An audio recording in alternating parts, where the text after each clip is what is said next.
dia mais uma vez. Então, como foi mencionado pela Daniela, a intenção é a gente fazer esse encadeamento lógico, né, entre esses aspectos que são importantes em relação à contratação e à permanência no plano de saúde. E eu vou continuar falando agora um pouco sobre a cobertura assistencial e o rol de procedimentos. Deixa eu só compartilhar aqui a minha tela. Só um momento. Pronto, foi. Tem delay aqui, só um instantinho. Carregou o modo apresentação? Perfeito. Então, vamos lá, tentar aqui controlar o tempo. Então, a gente vai falar agora brevemente sobre o rol de procedimentos e eventos em saúde. Queria reforçar, né, que o rol de procedimentos ele deriva de uma competência da ANS, que foi posta na sua lei de criação, e atualmente ele está disposto na RN 465, que eu acho importante todos terem esse número assim em mente, né, que é onde se vai encontrar todas as regras de cobertura e também os anexos que tratam propriamente do rol de procedimentos. Essa RN 465 é de 2021, mas ela vem sofrendo constantes atualizações, como eu vou mostrar para vocês. Então, se a gente for falar na cobertura, a gente tem que ter em mente essa linha do tempo, né, em que a gente está sempre olhando para a cobertura que está posta hoje, né, congregando ela com os mecanismos de regulação que vão influenciar na cobertura. Então, a gente olha sempre o rol que já passou, porque às vezes a gente está discutindo alguma questão que ocorreu na vigência de uma edição anterior do rol, o rol presente, que é a cobertura que está posta e que é devida e que pode ser exigida, né, das operadoras, e esse olhar para o futuro, que é o processo de atualização do rol, que é constante. Então, somando, né, fazendo esse somatório desses aspectos, a gente tem propriamente o rol, e aí a gente pode ter já como um ponto importante o fato de que o rol não é somente a lista, né? O rol é justamente a lista de cobertura, as regras de cobertura, os mecanismos de regulação envolvidos, tudo isso é o que vai ditar o que o beneficiário tem direito. Então, eu vou falar bem rapidamente sobre o processo de atualização do rol, que acho que não é o foco, mas eu queria reforçar só dois pontos. O primeiro é o fato de que nós temos hoje uma atualização continuada do rol. Então, hoje a gente recebe propostas de atualização de forma contínua, a qualquer momento, qualquer pessoa, física ou jurídica, pode apresentar uma proposta de atualização do rol, uma proposta de incorporação de uma nova tecnologia, um novo procedimento, medicamento, terapia, por meio do FormRol, que é o formulário disponível no site da ANS, e qualquer pessoa pode fazê-lo, e a análise dessas propostas acontece também de forma contínua, e assim como o processo decisório. Então, hoje, a gente tem uma publicação de RN atualizando o rol a cada um mês, praticamente, ou às vezes com intervalo menor do que um mês. Então, hoje a gente tem, de fato, o rol, ele se confirmou como um rol contínuo, como um rol dinâmico, com incorporação de novos procedimentos e medicamentos e demais tratamentos constantemente ao rol. E uma outra questão que eu acho que é importante para a gente falar nesse âmbito aqui dessa atividade é como a ANS dar importância à participação da sociedade no processo de atualização do rol. Então, hoje a gente tem três importantes fóruns de participação da sociedade. Um é a CoSaúde, que foi criada pela lei, né, 14.307, ela alterou a lei de planos de saúde, trazendo várias regras para o processo de atualização do rol, e um deles foi justamente a criação da CoSaúde, que foi constituída, né, uma comissão para assessorar a ANS nessas atribuições de definição da completude, da amplitude das coberturas, ou seja, no processo de atualização do rol. A CoSaúde é composta pelos integrantes da Câmara de Saúde Suplementar, e entre esses integrantes nós temos o CNI, que faz bastante o papel de representar, de modo geral, os contratantes. Então, a gente tem esse olhar dos contratantes por meio do CNI, né, participando da CoSaúde. E, além disso, a gente tem a participação social ampliada, que é a consulta pública, em que as pessoas podem apresentar suas contribuições na forma escrita, sobre qualquer proposta de atualização do rol, e a audiência pública, em que qualquer pessoa pode se inscrever e fazer uso da palavra e dar a sua opinião, a sua impressão, compartilhar a sua experiência em relação àquela nova tecnologia que está sendo proposta para o rol.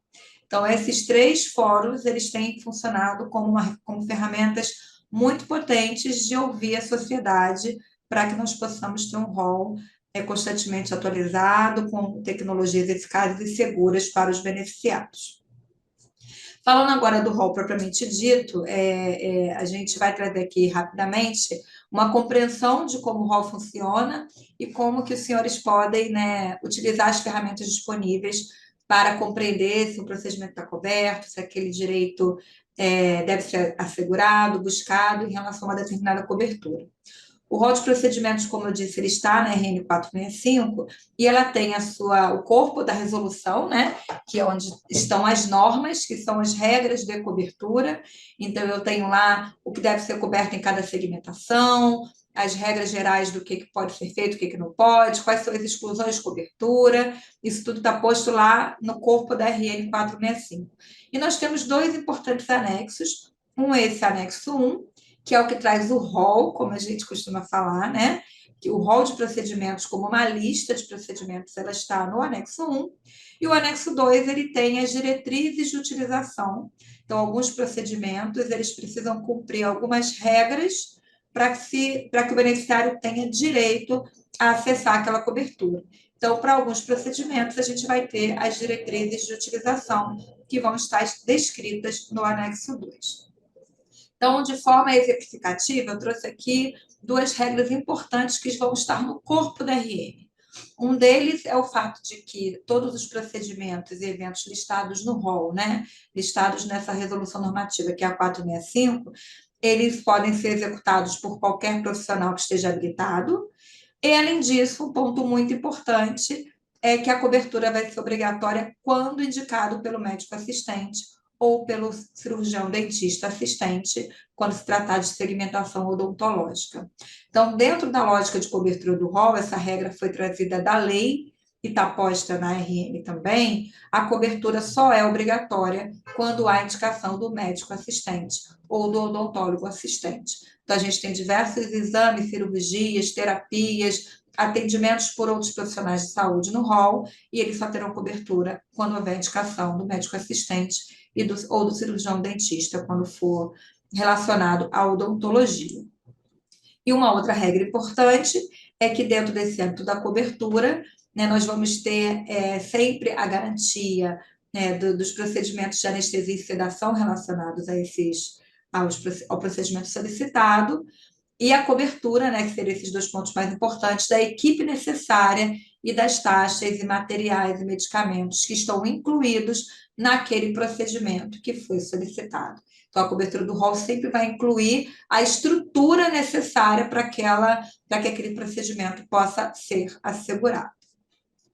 E aí, trazendo agora, né, a carinha, né, do anexo 1, que é o rol de procedimentos, ele vai trazer essa lista. Nessa lista, a gente sempre vai ter qual é a segmentação em que o procedimento está coberto. A gente sempre vai ter a informação se ele é um procedimento de alta complexidade ou não, né? Então, essa coluna aqui a gente não tem nenhum marcado, mas é a coluna do PAC, perdão, que vai dizer se ele é um procedimento de alta complexidade, vai dizer que segmentação ele está, vai dizer se tem ADUT, qual é o número da ADUT, que é a diretriz de utilização, e vai ter aqui também a RN em que ele entrou para cobertura obrigatória, porque se ele está lá desde que a 465 foi publicada, ele vai ter cobertura desde lá de 2021, mas se ele entrou depois em alguma atualização, a gente vai saber aqui em que data que ele entrou. E a gente tem o anexo 2, que traz as diretrizes de utilização, a gente trouxe aqui só um exemplo. Então, como dá para ver aqui, a gente tem esse exame lá no rol, mas eu tenho lá na DUT que a cobertura obrigatória deste exame só vai existir se houver o preenchimento de um desses critérios que está aqui. Então, aqui a gente chama de diretriz de utilização, chama de DUT, mas eu costumo brincar que, na verdade, é RUT, porque é regra de utilização. Então, a gente só tem direito à cobertura se a regra de utilização for cumprida. Este aqui é um exemplo. E aí eu trago agora os espaços em que os senhores podem consultar de forma autônoma essas regras de cobertura. O principal deles é este espaço, o que seu plano deve cobrir. Aqui nós temos o link e o QR Code para acessar. Esse espaço ele pode ser acessado fazendo o caminho do espaço do consumidor e também o espaço dos contratantes, como foi já apresentado pela Angélica hoje. A gente chega também aqui no que o seu plano deve cobrir. E dentro desse espaço, a gente tem uma área muito importante, que é o buscador de cobertura. O buscador de cobertura, ele existe tanto no site, quanto por aplicativo Android, e a gente consegue escolher na segmentação o tipo de terapia que eu quero consultar, se ela é ambulatorial, hospitalar, se é com obstetrícia, sem obstetrícia, eu vou escolher essas funções. Depois disso, eu vou digitar o nome do procedimento que eu desejo, e assim quando eu consultar, eu vou encontrar os procedimentos que estão no rol, que são relacionados àquela busca que eu fiz. Eu consigo ver qual é o código TUS relacionado e os outros sinônimos, para que eu consiga entender se é daquilo que eu estou falando, e eu consigo consultar o procedimento que eu quero saber a cobertura. E eu consigo ver ainda se ele tem DUT, então eu clico lá e verifico quais são os critérios de liberação daquele procedimento. No caso da gastroplastia, é um procedimento que tem DUT, então eu vou clicar aqui, sempre que houver, verifique os critérios de liberação do seu plano de saúde, eu vou conseguir saber se eu preencho os requisitos e se eu tenho cobertura, se tenho direito à cobertura. Então, resumindo, né, dentro desse contexto, para fins de cobertura, é sempre importante que a gente observe esses pontos principais que eu elenquei aqui.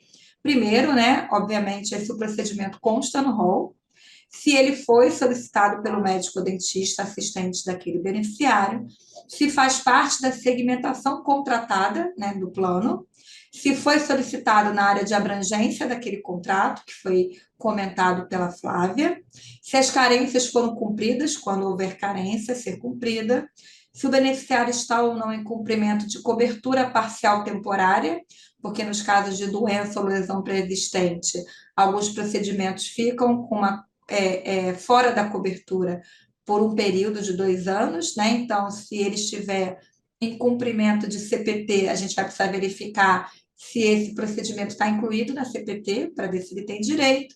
E, por fim, se a diretriz de utilização foi cumprida, foi atendida, quando o procedimento tiver diretriz de utilização. Então, para finalizar, eu gostaria de deixar esse reforço, né, que é um ponto bastante importante.